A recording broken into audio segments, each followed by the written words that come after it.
하나님 말씀 열왕기하 2장 1절에서 11절까지입니다.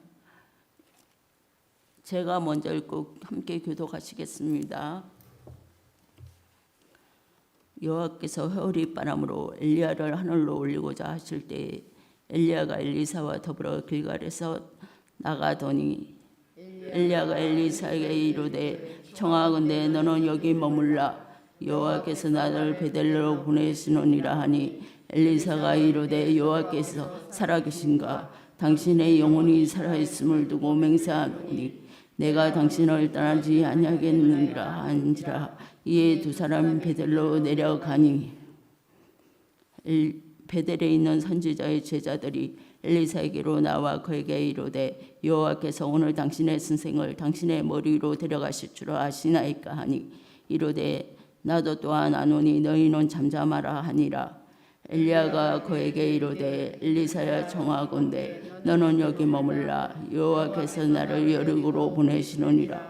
엘리사가 이르되 여호와께서 살아계신가 당신의 영혼이 살아있음을 두고 맹세하노니 내가 당신을 떠나지 아니하겠나이다 하니라. 그들이 여리고에 이르매 여리고에 있는 선지자의 제자들이 엘리사에게 나와 이르되 여호와께서 오늘 당신의 선생을 당신의 머리로 데려가실 줄 아시나이까 하니 엘리사가 이르되 나도 아노니 너희는 잠잠하라. 엘리야가 또 엘리사에게 이르되 청하건대 너는 여기 머물라 여호와께서 나를 요단으로 보내시노라 하니 그가 이르되 여호와께서 살아계신가 당신의 영혼이 살아있음을 두고 맹세하노니 내가 당신을 떠나지 아니하겠느라 하는지라. 이에 두 사람이 가니라. 선지자의 제자 50명이 가서 멀리 서서 바라보매 그 두 사람이 요단가에 서 있더니 엘리야가 겉옷을 가지고 말아 물을 치매 물이 이리저리 갈라지고 두 사람이 마른 땅 위로 건너더라. 건너매 엘리야가 엘리사에게 이르되 나를 내게서 데려감을 당하기 전에 내가 내게 어떻게 할지를 구하라. 엘리사가 이르되 당신의 성령이 하시는 역사가 갑자기나 내게 있게 하소서 하는지라. 이르되 내가 어려운 일을 구하는도다. 그러나 나를 내게서 데려가시는 것을 내가 보며 그 일이 내게 이루어지니와 그렇지 아니하면 이루어지지 아니하리라 하고 두 사람이 길을 가며 말하더니 불물소리와 불말들이 두 사람을 갈라놓고 엘리야가 회오리 바람으로 하늘로 올라가더라. 아멘. 오늘도 새벽 예배를 드리는 선아야 너는 하나님의 보석이다. 변함없이 새벽 예배를 나오시는 장로님과 권사님 하나님의 보석입니다. 이 모든 것이 주님의 은혜입니다. 아멘. 각태희 목사님께서 끝까지 따라가야 합니다. 제목으로 말씀 전해 주시겠습니다. 많은 은혜 받으시기 바랍니다. 아멘.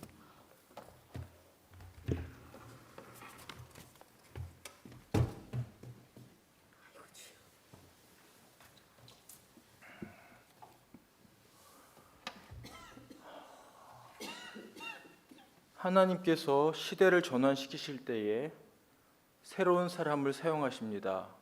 그것은 교회도 마찬가지일 것입니다. 새로운 사람을 쓰신다고 하여서 전임자가 중요한 의미를 가지지 않는다는 것 또한 아닙니다. 보통 교회에서 그런데 리더십이 전환된다고 할 때에 직분자들을 새로 세운다든지 무언가 새로운 일이 일어날 때에 갈등이 일어나게 되는 모습을 많이 보게 됩니다.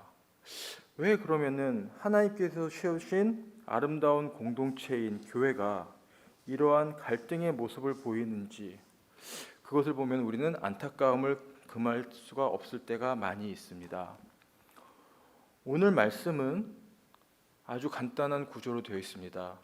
하나님께서 엘리야를 회오리 바람을 통해서 하늘로 올리시고자 작정하시고 함께 있던 엘리야와 엘리사가 요단강까지 가게 되고 그 와중에 있었던 몇 번의 에피소드들이 겹치고 마지막으로 엘리야가 하늘로 올라가고 이야기는 마지막으로 끝납니다.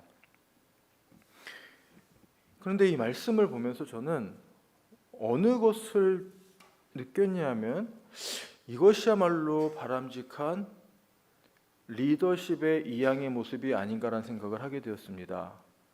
교회 공동체에서 섬기는 사람들, 직분자들로 섬기는 사람들과 그 직분자로서 섬기는 사람들의 뒤를 따르는 사람들의 모습, 그리고 평신도들의 모습이 어떠해야 하는지가 이 본문의 말씀이 잘 제시해주고 있는 것이 아닌가 생각했다는 것입니다.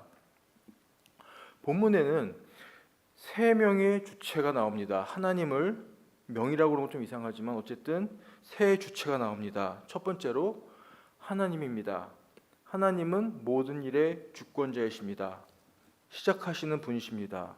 2장 1절은 다음과 같이 시작합니다. 여호와께서 회오리 바람으로 엘리야를 하늘로 올리고자 하실 때에, 엘리야가 하늘로 올라가게 되면은 엘리야는 더 이상 이 세상의 사람이 아닙니다. 그가 가지고 있었던 이 세상의 모든 영향력은 다 끝을 맺게 된다는 것입니다. 이것은 하나님께서 엘리야를 회오리 바람으로 올리심을 통해서 엘리야의 시대에서 엘리사의 시대로 넘어가게 하신 것을 의미합니다. 시대의 전환과 지도력의 이양과 모든 변화와 모든 일의 중심에 누가 계시다? 바로 하나님께서 계시다는 것을 우리로 먼저 알아야 한다고 말씀하고 계시는 것입니다. 이것은 또한 하나님의 일이 결코 사람에게 있지 않음을 보여주는 것입니다. 우리는 이 열왕기하를 읽어나가면서 엘리사가 엘리야만큼 뛰어나고 훌륭한 하나님의 사람이며 선지자라는 것을 확인하게 될 것입니다. 그러나 아직은 엘리야만큼 이 엘리사는 위대한 선지자가 아닙니다.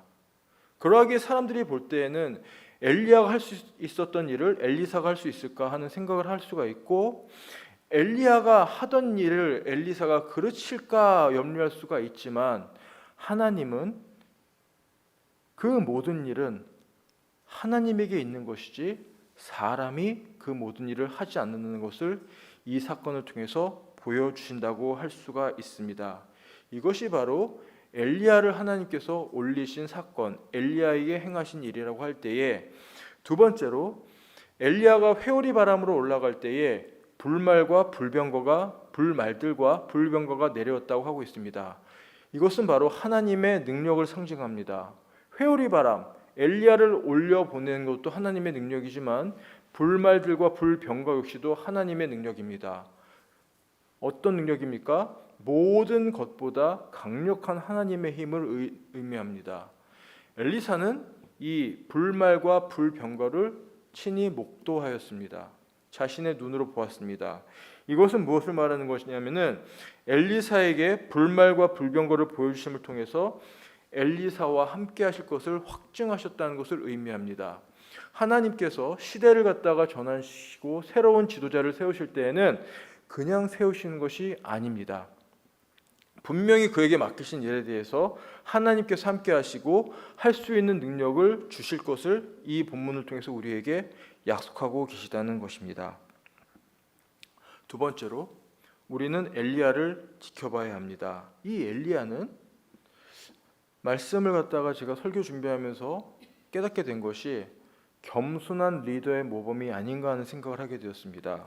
왜냐하면 이 사람은 하나님께서 회오리 바람으로 올리심을 통해서 하늘로 올라갔다는 성경에서 찾아볼 수 없는, 유래를 찾아볼 수 없는 놀라운 이적을 통해서 죽음도 보지 않고 하늘로 올라가게 됩니다.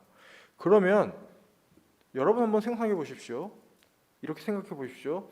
하나님이 옆에 누구도, 다른 누구도 받지 못하는 은혜를 나에게 부어주신다고 그럴 때에 내가 드는 생각은 어떤 것입니까? 주로 와, 나는 대단해 라든지 하나님 나에게만 이렇게 은혜를 주셨다니 뭔가 나에게 있지 않을까? 라는 생각을 할 수 있지 않을까요? 그런데 이 본문에서 제가 왜 겸손에 생각하게 되었냐면은 본문은 너무도 단순합니다. 이 열왕기하의 1장과 2장은 너무도 단순한 구조로 되어 있는데, 왜냐하면 같은 말들이 반복되어서 중요도를 강조하고 있습니다. 2장 역시도 마찬가지입니다. 엘리야가 엘리사에게 말하는 것은 청하건대 너는 여기 머물라 합니다. 여호와께서 나를 베델로 보내신다. 청하건대 여기 머물라, 여호와께서 나를 여리고로 보내신다. 청하건대 너는 여기 머물라, 여호와께서 나를 요단으로 보내시느니라 라고 얘기합니다. 3번 동일합니다. 지명만 바뀝니다. 그런데 엘리사의 말은 토시 하나 바뀌지가 않습니다. 그리고 그 사이에 있는 에피소드에 있는 각 지역에 있는 제자들의 말과 엘리사의 대답 역시도 동일합니다. 그러면 왜 이 동일한 말들을 갖다가 3번이나 반복할 필요가 있었을까? 왜 엘리야는 엘리사를 갖다가 3번이나 그가 함께 가는 것을 거절했을까?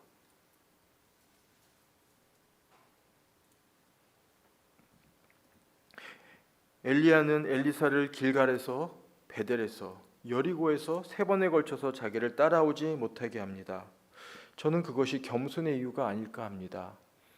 하나님께서 자기를 올려가시는 모습을 갖다가 많은 사람이 보고 알려주면 얼마나 좋겠습니까? 역시 엘리야는 하나님의 사람이었어. 입으로 회자되고 그래서 역시 엘리야는 하나님의 위대한 선지자.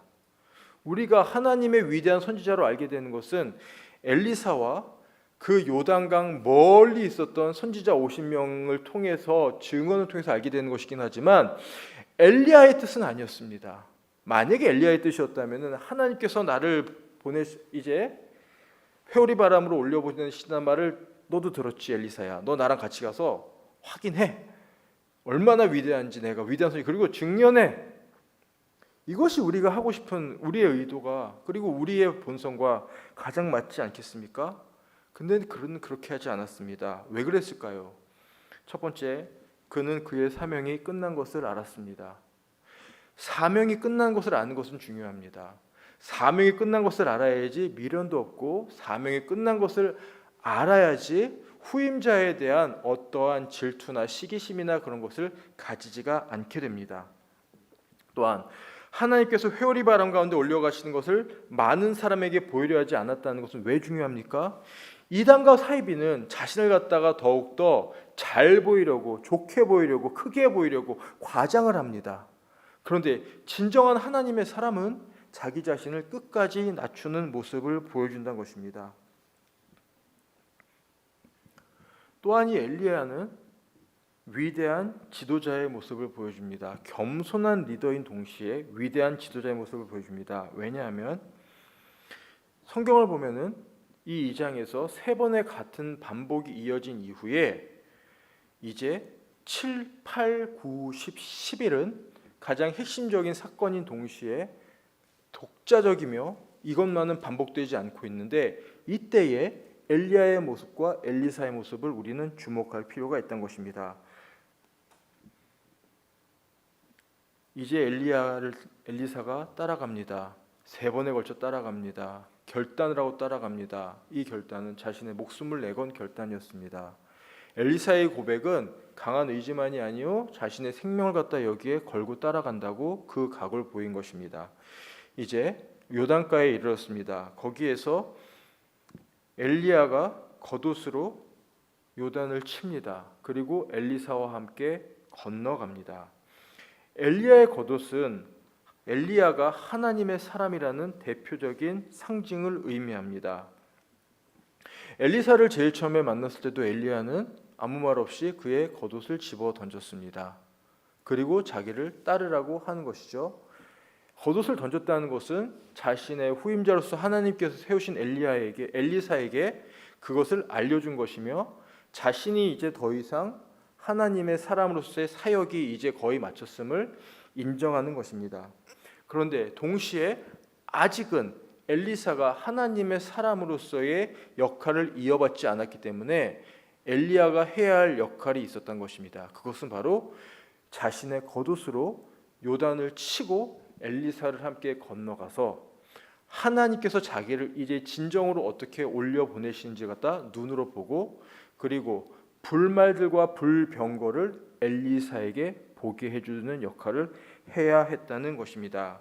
이것은 바로 겉옷으로 요단을 쳐서 건너게 한 것이 선임자 혹은 스승 혹은 요즘 사람들이 말하는 멘토가 후임자 혹은 제자들 그리고 멘티에게 해줘야 할 가장 중요한 일을 뜻합니다. 즉 하나님을 만날 수 있게 해주는 역할, 하나님이 어떤 분인지를 깨닫게 해주는 역할, 하나님이 어떤 분인지를 알게 해주는 역할을 해야 한다는 것입니다.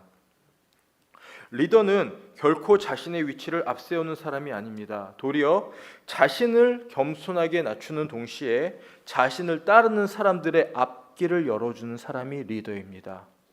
교회의 리더는 위에서 직분자로서 세워졌다고 해서 많은 사람들이 존경받는 자리에 올라가서 자신의 권위를 내세운 것이 아닙니다. 도리어 앞서 가야 합니다. 요단을 가르고 앞서 가서 그의 후대들이 그의 모습을 보고 하나님을 따를 수 있도록 해 주어야 합니다. 이렇게 한다면은 어느 교회든지 결코 직분자로 인한 갈등은 없을 것입니다. 장로님들이나 권사님들이나 안수집사님들이나 그 외에 먼저 믿은 분들이 후대를 이렇게 이끌어 갈 때에 그 공동체는 아름다운 공동체가 분명히 될 수 있을 것입니다.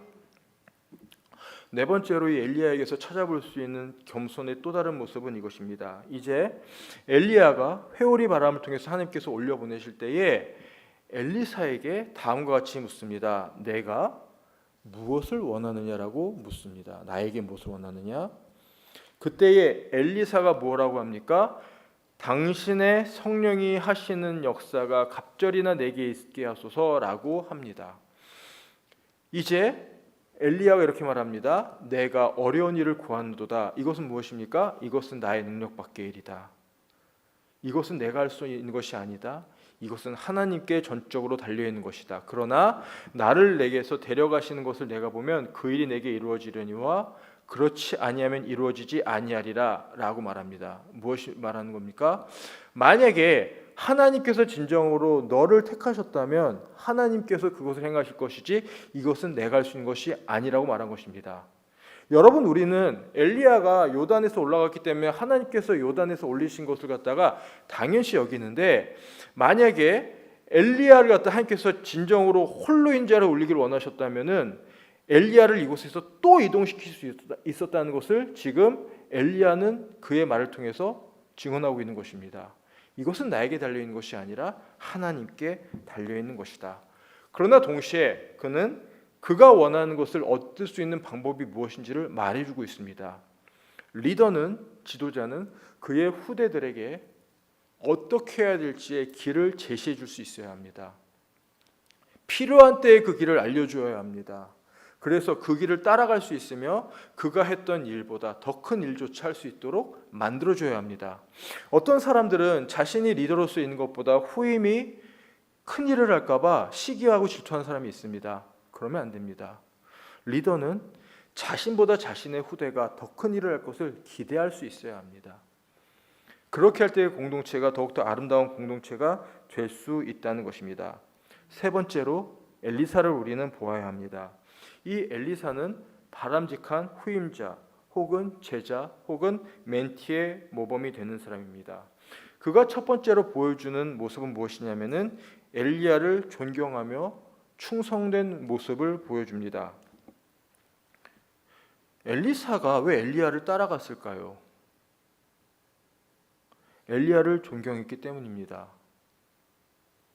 엘리야를 존경했기 때문에 그가 가는 모든 발걸음을 갖다 따라간 것입니다. 그의 모습을 하나라도 놓치지 않기 위해서 그는 따라갑니다.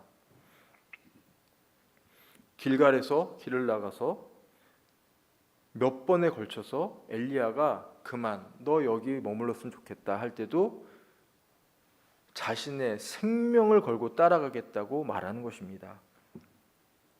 이것은 충성된 모습을 보여줍니다. 엘리야를 따라가고자 하는 의지를 3번이나 거절했을 때에도 그가 끝까지 따라갔다는 것은 우리 인생에 있어서 우리가 신앙생활을 할 때에 우리를 좌절시킬 수 있는 어려움이 있을 때 우리가 어떠한 태도를 보여줘야지를 보여줍니다. 한번 우리를 넘어뜨리려고 하는 어려움이 올 때가 있습니다. 그때 넘어지기가 쉽습니다. 두 번까지 됩니다. 더 넘어지기가 쉽습니다. 세 번이면은 완전 좌절하기 쉽습니다. 우리는 그때 우리의 마음을 다잡아야 합니다. 우리는 어떠한 어려움이 있더라도 끝까지 따라가겠습니다. 그러므로 설교 제목을 이렇게 정한 것입니다. 하나님도 엘리야도 중요하지만 엘리야는 이제 하늘로 올라갈 사람이기 때문에 엘리사가 중요합니다. 끝까지 따라가는 사람이 되어야 하는 것입니다. 엘리야를 끝까지 따라가는 일은 몇 개의 성읍을 계속적으로 지나가는 긴 여정이었고 그만큼의 수고가 필요했던 일입니다. 그럼에도 불구하고 그는 그 길을 끝까지 갔습니다.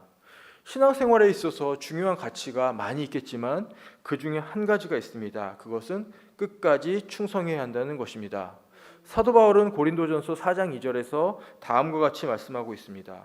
맡은 자에게 구할 것은 충성이니라. 직분이 맡겨지는 사람에게 있어서 필요한 것은 다른 것이 아닙니다. 그가 지식이 많은 것이 중요한 것이 아닙니다. 그가 재물이 많은 것이 중요한 것이 아닙니다. 그가 어떤 관계성을 잘하는 것이 중요한 것이 아닙니다. 그가 충성된 자로서 끝까지 하나님 앞에 충성을 할 수 있냐가 중요하다는 것입니다. 두 번째로 이 엘리사에게서 찾아봐야 할 것은 자신에게 필요한 것이 무엇인지 정확히 알았던 지혜로운 사람이라는 것입니다. 그는 엘리야를 끝까지 따라가는 것의 유익을 알고 있었습니다. 그는 엘리야를 따라갈 때 하나님께서 엘리야에게 하셨던 일과 같은 놀라운 일을 나에게도 주실 것이라는 믿음의 확신이 있었기 때문에 따라간 것입니다. 선지자의 생도들이 몇 번에 걸쳐서 얘기합니다. 지금 당신의 스승을 갖다가 위로 올리실 것을 압니까? 라고 물어봤을 때 안다 그러고 따라갑니다. 그는 하나님께서 엘리야에게 하실 것에 대해서 불확신을 가지고 그럴 수도 있지 않을까 하고 따른 것이 아닙니다. 확실히 하나님께서 엘리야를 독특한 방법으로 위로 올리실 것을 믿고 따라간 것입니다.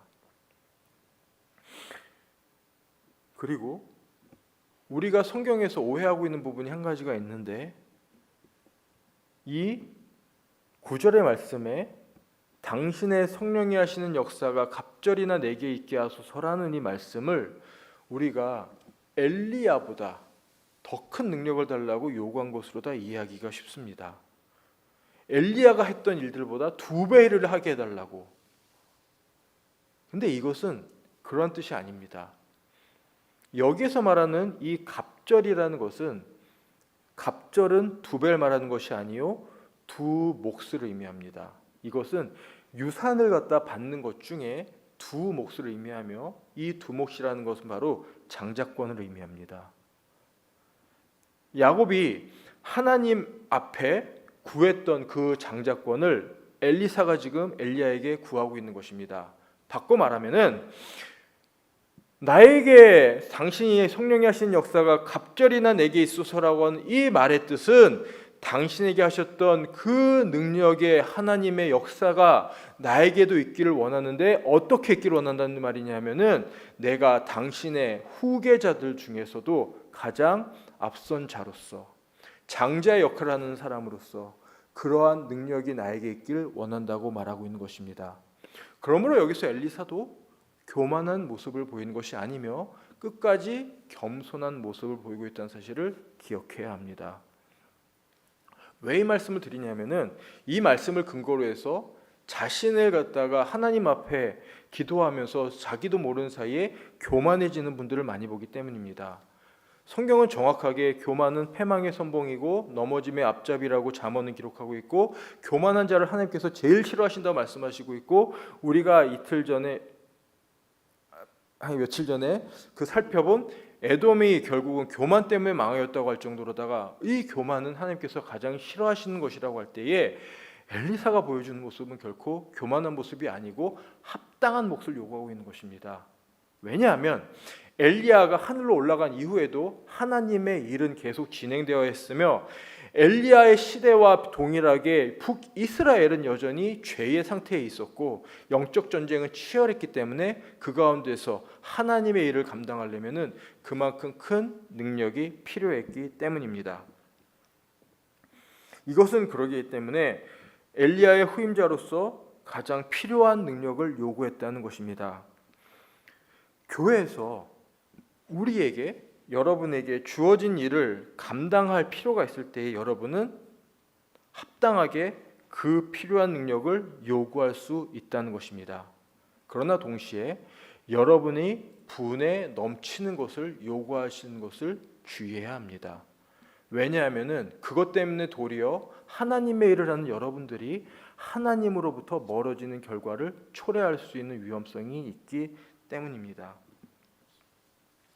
이것은 바로 우리가 추구해야 할 영적인 지혜란 것입니다. 우리는 이 본문의 말씀을 통해서 엘리야와 엘리사의 관계, 요단까지이긴 하지만 엘리야와 엘리사의 관계를 한번 생각해 볼 필요가 있습니다. 이 엘리야와 엘리사의 관계는 매우 친밀한 관계였습니다.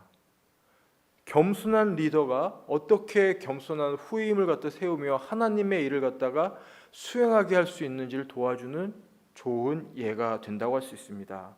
저는 여기에서 이 엘리야와 엘리사의 관계와 유사한 성경의 많은 예들을 갖다 소개함으로써 리더와 그리고 후임자 혹은 우리가 하나님을 향한 마음을 어떻게 가져야 하는지를 갖다가 다시 한번 다짐하는 기회를 삼으려고 합니다. 첫 번째로 찾아볼 수 있는 것은 바로 예수 그리스도와 제자들 성도들의 관계입니다. 엘리야는 이후로 엘리사가 했던 모든 일들을 하게 됩니다. 근데 예수님께서 이 땅에서 사역을 하실 때 이렇게 말씀하신 적이 있습니다. 내가 하는 일을 너희도 하고 나보다 더 큰 일도 하리니라고 말씀하셨습니다. 이것은 바로 예수님이 하셨던 모든 일을 제자들이 할 수 있게 되는 것을 말하며 엘리야가 했던 모든 일을 엘리사가 모두 다 할 수 있었다는 것을 보여주기 때문에 매우 중요합니다. 제자들은 비록 한때 실패하였지만은 첫 성령 강림 사건을 경험하고 성령의 능력으로 모든 사역을 감당할 수 있게 되었습니다. 이것은 우리 역시도 성령의 능력으로 동일한 일을 할 수 있다는 것을 의미합니다. 두 번째로 하나님과 야곱의 관계를 생각해 볼 수가 있습니다. 엘리사가 두 몫을 요구한 것은 바로 장자권을 요구하는 것이며 이 대표적인 예로 나온 사람이 바로 야곱입니다. 야곱은 끈질기게 단 한 가지만은 추구합니다. 하나님의 복입니다. 하나님의 복만을 추구합니다. 에서는 물질적인 복을 추구했습니다. 그래서 이삭의 장자권, 이삭이 주는 유산에 관심이 있었을 때에 야곱은 이삭으로부터 물려받을 수 있는 영적인 유산을 갖다가 관심을 가지고 있었습니다. 결국 그는 얻게 됩니다. 성경을 보면은 그가 씨름하여서 창세기를 보면은 기도하여서 그의 환도뼈가 어그러지지만 하나님의 사람이 떠나면서 내 이름이 무엇이냐 했을 때 야곱입니다. 그때에 친히 이름을 바꿔주신 것을 보게 됩니다. 그 이름이 무엇인가요? 바로 이스라엘입니다. 하나님과 겨루어 이긴 사람. 바꿔 말하면은 하나님과 겨루어 이겼다고 하니까 왠지 모르게 하나님까지 이긴 위대한 사람이라고 생각할 수 있는데 그것이 아니라 하나님의 복을 쟁취한 사람이라는 뜻입니다. 그의 이름이 야곱은 속이는 자였습니다. 발뒤꿈치를 잡는 자였습니다. 넘어뜨린 자입니다. 별로 좋은 이름이 아닌데 그 이름을 갖다 하나님께서 바꿔주십니다. 하나님을 이긴 사람, 하나님을 이긴 사람, 하나님의 복을 성취해낸 사람이라는 뜻입니다. 세 번째로 모세와 여호수아의 관계를 생각해 볼 수가 있습니다. 출애굽한 이후에 새로운 시대를 하나님께서 여실 때에 여호수아를 쓰셨습니다. 아직까지도 이스라엘 사람들은 가장 위대한 지도자를 얘기하면은 모세를 이야기하고 아직까지도 가장 위대한 선지자를 이야기하면은 엘리야를 이야기합니다. 그것은 사람의 관점입니다. 만약에 하나님께서 모세를 통해서 모든 일을 이루고자 하셨다면은 굳이 모세를 갖다가 120세에 느보산에서 취하실 이유는 없었습니다. 하나님께서는 그러나 요단조차도 건너지 못하게 하셨습니다. 왜냐하면은 하나님의 일이 모세에게 있다고 할 때에 모세가 우상화되고 모세가 하나님의 일을 한 그 모든 수고가 오히려 더럽혀지고 오히려 잘못될까 봐 하나님께서 모세를 거두시고 여호수아를 택하신 것입니다. 그리고 여호수아를 택하실 때에 여호수아에게도 하나님께서 약속을 하십니다. 너는 두려워하지 말라 말씀하시죠. 내가 어디로 가든지 내 말을 좌우로 치우치지 않고 지킨다면은 내가 너와 함께하리라. 하나님께서 여호수아에게는 말씀으로 함께하실 것을 약속하셨고 엘리사에게는 불말과 불병거를 통해서 함께하실 것을 약속하고 계시다는 것입니다. 네 번째로 룻과 나오미의 관계를 생각해 보게 됩니다. 나오미라는 한 여인이 있었는데 이스라엘의 가뭄이 심해서 모압으로 가게 됩니다. 거기에서 두 사람의 며느리를 얻게 되고 그 며느리를 얻은 다음에 그의 남편도 죽고 그의 두 아들도 죽게 됩니다. 이제 아들까지 죽어서 이스라엘로 돌아오려고 할 때에 말합니다. 중요한 사실은 두 며느리 다 그 나오미에게 선대했던 것 같습니다. 이방 사람들 중에 착한 이방 여인이었던 것입니다. 한 며느리는 나오미가 머물라는 말에 머뭅니다. 그러나 다른 며느리는 그 나오미를 따라갑니다. 내가 어머니와 어머니의 하나님을 따르겠나이다 하고 옵니다. 결국 그는 다윗의 조상으로 성경의 이름을 남기고 마태복음에 예수 그리스도의 족보에 이름을 올리게 됩니다. 끝까지 따라갔기 때문입니다.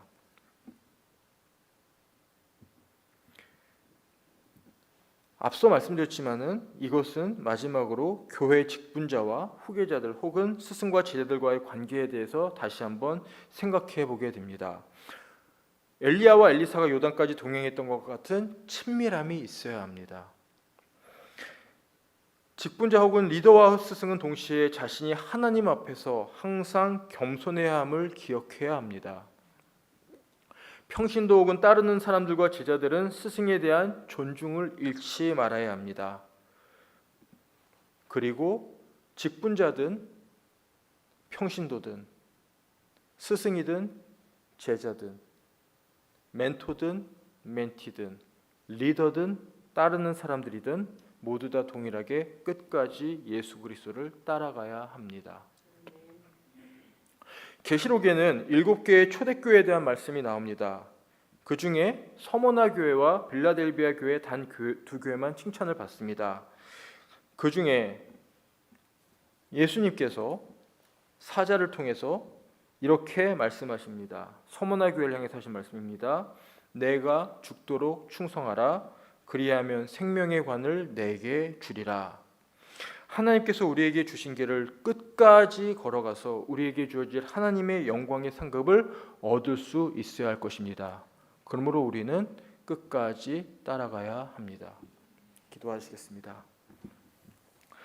사랑과 은혜 많고 자비하신 하나님 아버지 은혜를 감사합니다. 하나님께서 엘리야를 회오리 바람으로 불러 위로 올리고자 하실 때에 어떠한 일들이 있었는지를 우리로 보게 하셨습니다. 이제 이 교훈을 깨닫게 하여 주시옵소서. 엘리야와 엘리사처럼 믿음의 본을 온전히 따라가게 하여 주옵시고 아버지의 아름다운 관계를 우리 속에 이루게 하여 주시옵시고 그리함으로써 진정으로 끝까지 예수 그리스도를 따라갈 수 있는 우리가 되게 하여 주시옵소서. 이제는 우리 주 예수 그리스도의 은혜와 하나님 아버지의 크신 사랑하심과 성령님의 교통하심이 끝까지 따라가기로 다짐하는 모든 성도들 머리 위에 이제로부터 영원까지 함께 하시기를 축원하옵나이다. 아멘.